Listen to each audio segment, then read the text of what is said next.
Hi there, Alexey Pashkov here. Today's video will be educational but not dull. We will learn to notice original solutions in the works of famous artists and to pay attention to meaningful details. Now, why is this important? Well, we are here, I assume, to learn how to better understand art and how to derive more pleasure and inspiration from interacting with it. And for that, it's crucial to move beyond the level of a regular observer and rise to the level of an advanced connoisseur. Now, what does it mean exactly? For people who are just beginning to explore art, it's important to learn to recognize plots, styles, periods, etc.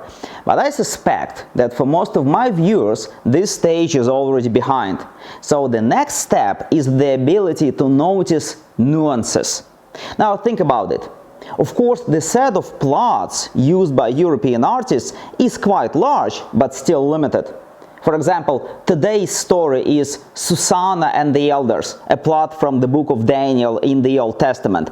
Two lustful elders sketch the beautiful Susanna in the garden, attempt to win her favor, but are treated with indignation instead.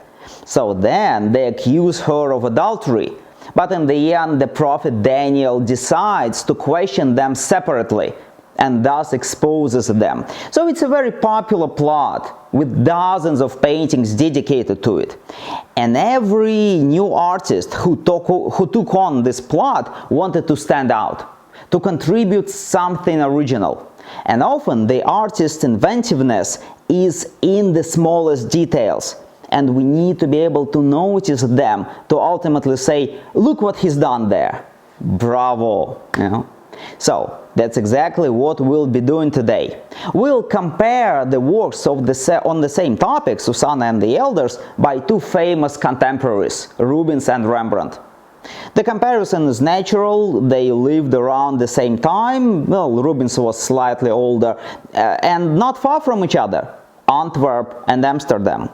So, here is Rubens's version of Susanna and the Elders, and here is Rembrandt's. The former, as it is always with Rembrandt, is loud and saturated and dynamic. The latter is more contemplative. But I want to draw your attention specifically to the details in each of those paintings. Actually, there are several important details in Rubens's work, and of course, as usual, they have a symbolic meaning. For example, next to Susanna, he paints a little fountain resembling some sea creature, maybe a fish or a dolphin, and a small winged triton with the fish's tail for legs, who is riding this fish. Of course, those sea creatures are reference to Aphrodite, who emerged from the sea form and was often depicted, in antiquity I mean, with a dolphin or a fish. And it's clear that in this case, it's Aphrodite who instills lust and longing in elders' hearts, prompting them to offensive action. And their actions are indeed offensive. As you can see, one grabs Susanna by the clothes, while another is squeezing her plump shoulder. And most importantly, one of the elders is trying to jump over the balustrade. But it's apparent that he is not managing very well. His knee is seemingly stuck. After all, he is an elder and he is quite robust, but still apparently the joints don't bend as they once did. And in this attempt to hastily leap over the balustrade, the elder suffers a fiasco. So this, I believe, is the most important part of the painting, the most expressive and telling part. Why? Well, to answer that, we need to understand how the culture of that time regarded human ages. So, generally speaking, in many cultures, starting from ancient Rome, old age was perceived as a time of contemplation, of preparation for life's end, when aspirations of this world should be neglected and abandoned. By the way, I have a habit of reading every morning. Yeah, I start every day by reading one of Seneca's moral letters. So, in one of his letters, Seneca says that an old man who fusses at the forum, comes up with new business ideas, that tries to achieve something new in life, such old man is foolish and ridiculous, because he is engaged in things that do not suit his age. Now, in our culture today, the attitude towards old age is completely different, and surely you may be outraged by Seneca's approach.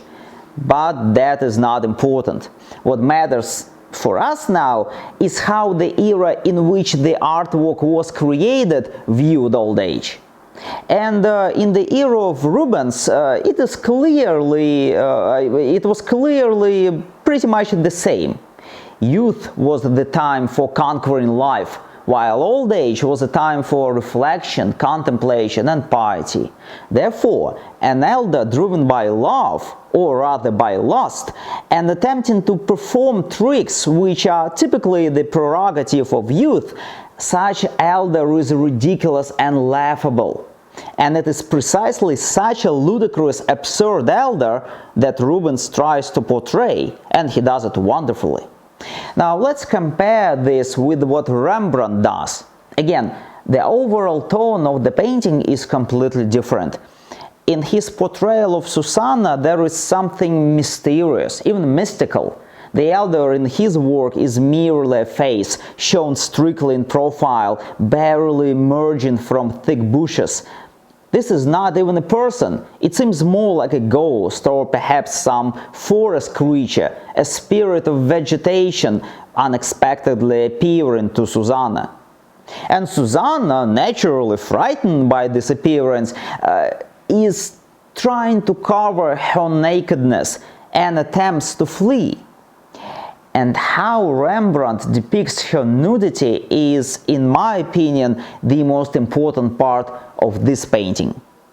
Now, I must tell you that nudity interested Rembrandt in one very specific aspect. He was drawn to nudity that was mundane and vulnerable. Now, what do I mean? Look at his famous painting, Bathing Woman. Sometimes it is said that it's a portrait of Henrik Stoffels, his lover, but I take such attributions with a degree of skepticism. I wouldn't dare determining just from the model's face who is depicted. But once again, that's not important. What matters is how Rembrandt portrays her. And look at what he does. He shows her caught off guard in the most banal, most mundane situation. She is about to bathe in the river.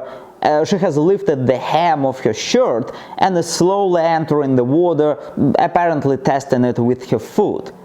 There is absolutely nothing majestic or noble in her gesture. She is not a nymph, not a Greek goddess. She is an ordinary earthly woman, and not even a very beautiful one, although that could be debated.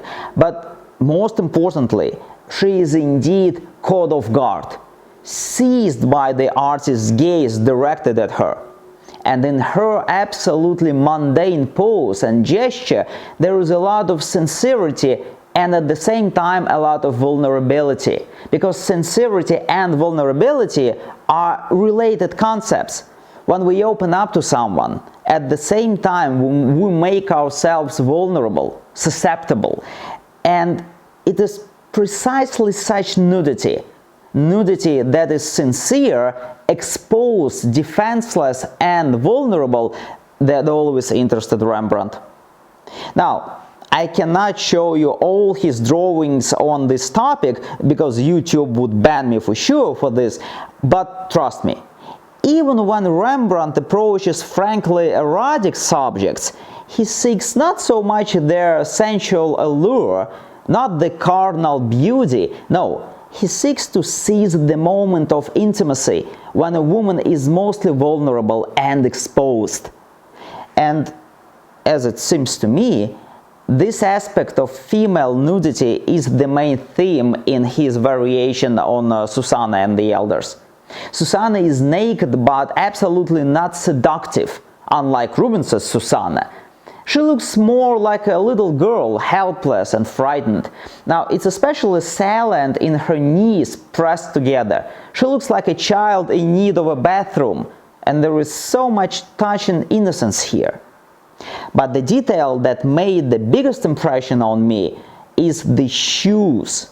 Now, one of which is already on Susanna's foot, and the other is not. And I'm sure you know the feeling when, I don't know, you come out of the shower and hear the phone ringing, and you run towards the phone trying to slip your feet into home slippers, but you just can't get it on the run, right? So the same thing happens to Rembrandt's Susanna. She tries to escape from the elder appearing from the bushes, and while instinctively trying to get the slipper on, but being nervous as she is now dragging the shoe on the ground, and it is this shoe which dangles from her foot in the most clumsy way that all her vulnerability, her fright, is concentrated in. Now, Rembrandt knows how to gather the emotional content on his painting in one detail. And we now know how to appreciate it. Now, let's ponder the question, which painting is better?